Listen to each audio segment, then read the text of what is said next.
बोलो शिव गुरु की जय।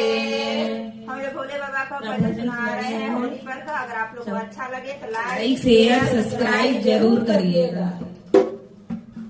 भोला खोला मंदिरवा खेलवा होली, भोला खोला मंदिरवा खेलवा होली, भोला खोला मंदिरवा खेलवा होली, भोला खोला मंदिरवा खेलवा होली, भोला खोला मंदिरवा खेलवा होली, भोला खोला मंदिरवा खेलवा होली।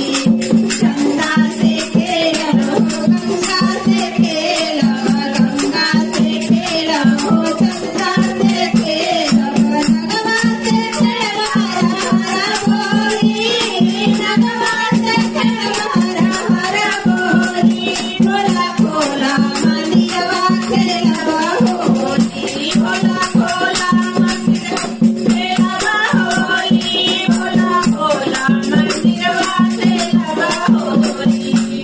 आरती से खेलो